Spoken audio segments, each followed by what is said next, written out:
Good afternoon, student. Myself Asifa Iqbal from Adinath college of education महारा ललितपुर। आज हम अपनी बीएड फर्स्ट ईयर की जो क्लास चल रही थी teaching of pedagogy social studies की, उसी वीडियो में हम आज नेक्स्ट वीडियो अपलोड कर रहे हैं, जिसमें कि हम आपको बताएंगे। लास्ट वीडियो में हमने बताया था आपको कि व्याख्यान विधि के बारे में, जिसे हम लोग लेक्चर विधि के नाम से जानते हैं। कल हमने समझा था कल की वीडियो में कि व्याख्यान विधि क्या होती है, कैसे शिक्षक व्याख्यान विधि के माध्यम से छात्रों में ज्ञान की प्राप्ति कराता है और इस मेथड का यूज़ करके कैसे वो बच्चों में रोचकता लाता है। इसी विधि में हम आज इसी क्रम में इस वीडियो में बताएंगे आपको कि व्याख्यान विधि, जिसको हम एक्सप्लेन कर चुके हैं, उसके कुछ गुण हैं और कुछ दोष हैं। गुण और दोषों के बारे में आज हम इस वीडियो में आपको बताएंगे। अब जैसे कि हमने आपको बताया था कि व्याख्यान विधि, लेक्चर विधि, जिसका मुख्य रूप से उद्देश्य लेक्चर के माध्यम से या भाषण के रूप में बच्चों को किसी भी टॉपिक को समझाना होता है। तो इसके क्रम में अगर हम इसकी अच्छाइयों के बारे में बात करें इस विधि की, तो इस अच्छाइयाँ क्या हैं? इस विधि के अगर हम गुण बात करें तो ये विधि एक तरीके से उच्च कक्षाओं के लिए बहुत ही उपयोगी होती है।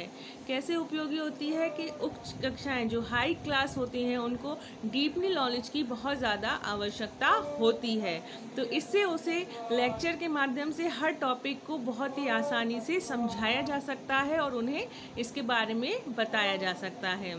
व्याख्यान विधि की अगर दूसरे गुण की बात करें तो दूसरा गुण है इसका कि इसमें धन और समय दोनों की ही बचत होती है।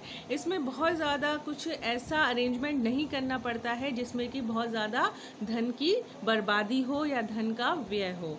तीसरी बात है छात्रों में इस विधि के माध्यम से एकाचित होकर सुनने की आदत का निर्माण होता है, यानी कि लोगों में कंसंट्रेट होकर किसी भी लेक्चर को सुनने की आदत का निर्माण होता है।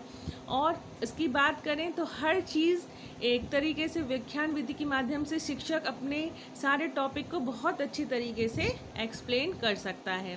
ये तो कुछ ऐसे गुण हुए, कुछ ऐसे इसके लाभ हुए इस विधि के, जिनके माध्यम से हम कह सकते हैं कि व्याख्यान विधि एक अच्छी विधि है। परंतु अगर हम जो भी विधि होती है उसके कुछ गुण होते हैं और कुछ दोष होते हैं, तो व्याख्यान विधि के भी कुछ गुण हैं और कुछ दोष हैं। अगर अब हम दोषों की बात करें इस विधि की, तो ये विधि एक तरीके से कहा जाए तो बच्चों को नीरस बनाती है, यानी कि जब एकाचित्र होकर छात्र किसी भी चीज़ को सुनता है, एकदम कंटिन्यू सुनता है, तो वो कुछ टाइम बाद बोर होने लगता है, जिससे कि उसका मन इस पढ़ाई में नहीं लगता है।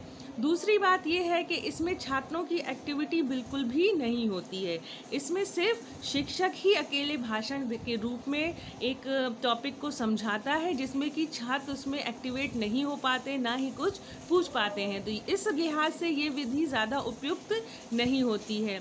दूसरी बात है कि कुछ चीज़ें होती हैं, इसमें समय की बर्बादी बहुत होती है, यानी कि समय की बर्बादी इसलिए होती है कि जो लेक्चर होता है वो काफ़ी व्याख्यान लंबा होता है, जिसके लिए हम कम समय नहीं दे पाते हैं, और कम समय ना देने के कारण अगर हमारे पास अधिक समय है तब तो ये विधि उपयोगी है, परंतु अगर कम समय है तो ये उपयोगी नहीं होती है, जिससे कि बच्चा बोर होने लगता है।